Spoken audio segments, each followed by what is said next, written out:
What's up guys, my name's Audrey. Before we get into the video, I thought for my first video I'd kind of introduce myself so you guys get to know what this channel is all about. So if you're like me, you want to do things on your own, save some money, learn to do things around the house or with the car, that's kind of what I'm here to help you with. So without further ado, let's get on with today's video. Alright guys, so right here I have my 2014 Ford Police Interceptor Utility, or as you can tell, Ford Explorer. Some things are different obviously with the police utility, but overall they have the same engines. This one has the 3.5 liter twin turbo.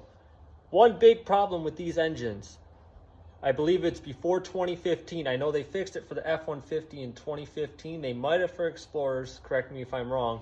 But as these GDI engines, they lose the classic cleaning of their intake manifold and intake valves. Originally, the fuel injectors will spray onto the intake valves, naturally cleaning them. With these newer GDI engines, the fuel injection is inside the cylinder, which allows carbon to build up on the intake and the intake valves. So today I'm going to show you how we can remediate that problem. So just as a disclaimer, I am just talking from my experience and what you can do to help improve the life of your engine in your vehicle, especially in older vehicles, or if you want your new vehicle to run like new for many years to come. Do not take my advice first stone. It's what's worked for me. So I hold no liability whatsoever on what you choose to do. So there's more videos online explaining about GDI engines or regular fuel injected engines from the past. But my problem was a decrease in fuel economy. This is rated to get anywhere from 18 to I believe 24 miles per gallon. Originally, when I got this car a year ago, I was averaging 15 to 16, which I thought was okay. Eventually, the last couple months, I've been getting about 12. A lot of people have been having the same problem with no solution. At the same time, I've also realized that there's some white smoke coming from my exhaust without any loss in oil or coolant. So leaks were out of the question. I checked the intake at the throttle body, and I realized there was some pooling of kind of watery oil. So what could you do to solve this? So on any gasoline engine, you'll have a PCV valve that runs into the intake manifold. As you can see right here, originally my hose went from the PCV to the intake right here, right after the throttle body. What that does is it recycles blow-by. So it's usually air that's left over in the cylinders that hasn't been used. So it comes through the PCV back into the intake. The PCV controls any oil that might pass by. Of course, there's going to be some that passes by with that blow-by, and that's what my issue was. All that carbon buildup on the intake valves was due to the oil traveling from the PCV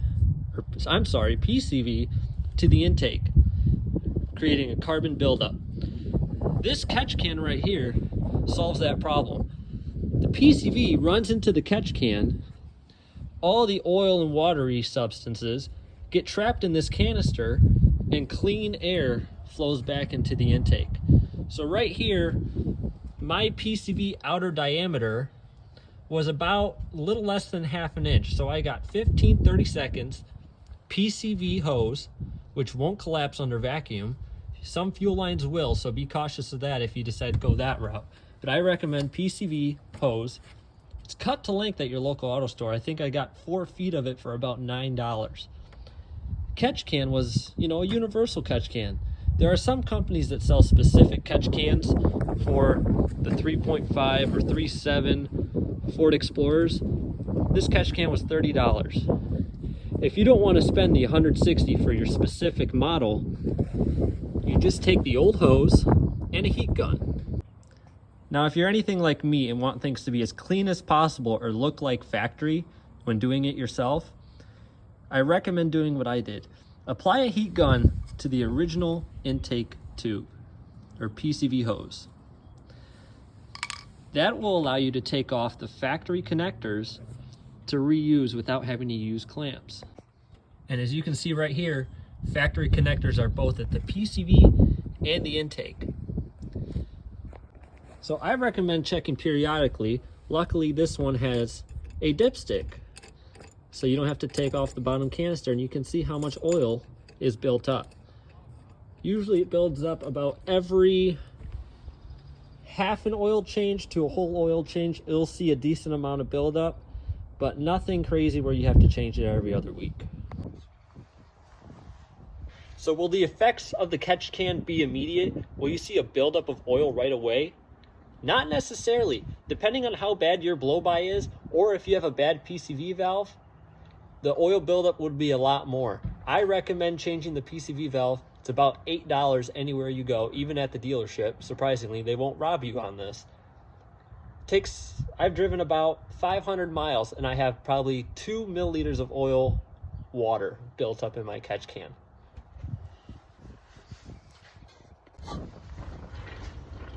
All right, so you solved the problem of the oil getting into your intake and intake valves. What about the oil and buildup and carbon buildup that's already there? CRC is what I used. Seafoam, I believe, makes another brand that works pretty well from what I've seen. I've had no experience with that top end cleaner, so I'd recommend CRC since I have used it. This is not a paid promotion. This is all out of my own pocket. What you do is you take the intake boot away from the throttle body. You'll have someone or a nice brick that you have lying around at home on the throttle holding it 2,000 RPM when the engine is warm. You'll spray it in intervals into the throttle body, and during that time, it'll work its way on top of the intake valves and burn off or liquefy all that buildup. It'll liquefy it so it can get burned. You'll notice some white smoke from your exhaust. I noticed a little more, but if you don't have any at all, you'll definitely notice it. This is normal. It's all the carbon being burned off. That means the solution is working. So takes about 10 minutes for the can to run through. Spray it in intervals. Your engine will want to bog out. So spray it in intervals so the engine doesn't die during the process. Once the can is done, turn off the engine, let it heat soak. It'll get rid of the rest of the carbon that's already there. Eventually, I believe the can will tell you 20 minutes. Take a drive, take it on the freeway, get some load on the engine. That'll help burn off all the excess carbon that's lying there liquefied. So, what's happened so far?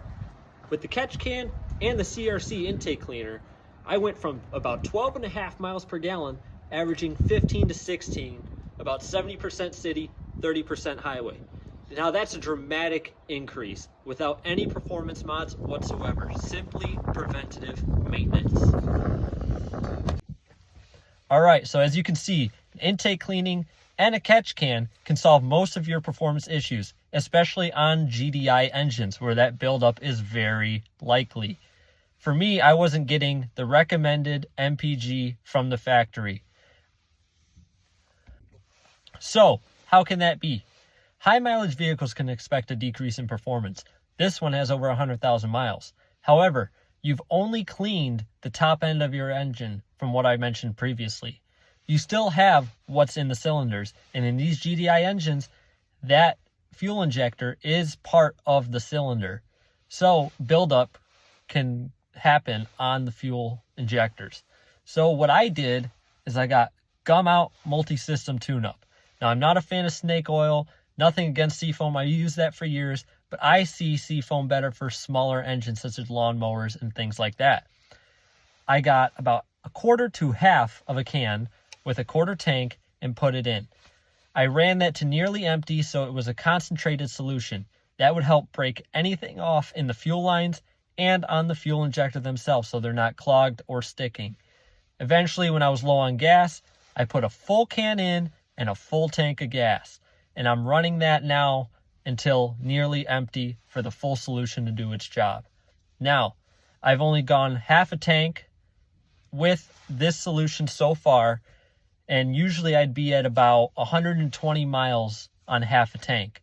I am now at 170 miles on almost half a tank. So it's done its job. Fuel performance has increased. However, my MPG has also increased, 17 to 18.5 miles per gallon. Now I'm also 70% city, 30% highway as I was before. That's my normal weekly driving routine. So between intake cleaning and fuel cleaning, you'll see an increase in performance depending on how severe your vehicle's condition is. For me, it's restored it to nearly factory, and I believe I've succeeded. So, what's left? Your oil. Oil obviously gets dirty from buildup and grime as you're driving. Now, proper oil changes are important if you want to keep an engine running healthily. However, with older engines, there's more slime and grud and dirt that builds up in your oil. So obviously, cleaning your system is highly recommended. As I mentioned before, gum mount multi-system tune-up can also be used in your oil. 1 ounce per quart of oil that your engine takes. Now, obviously you don't want to overfill your oil, so make sure you check your oil rating, making sure it's not too high and it's about average before adding this in. You don't want to cause any damage. Now, engine flushes or motor flushes do amazing work if they're done properly. If you don't flush out all of that engine flush, you could cause some damage to seals and everything inside of your engine. This is a safer solution if you don't have experience with that. I do, however, I don't want to put in the extra work. So I'm going to try this instead. 6 ounces into my crankcase, about 500 miles before my oil change. You can add an oil change as well and run it for the duration that the oil is in your engine. However, I've just done a deep cleaning. I want to make sure everything is loose before I change my oil. So I'm going to add it in about 500 miles, which is another 500 miles until my oil change. And I should see a dramatic improvement in my performance. So guys, if you found this video helpful in some way, either intake cleaning, fuel system maintenance, MPG improvement, you name it, drop a like, subscribe, new channel. I'm trying to help you guys from what I've experienced. And if you guys are the same as me, doing it yourself is a lot better than not knowing what the professionals have done for you.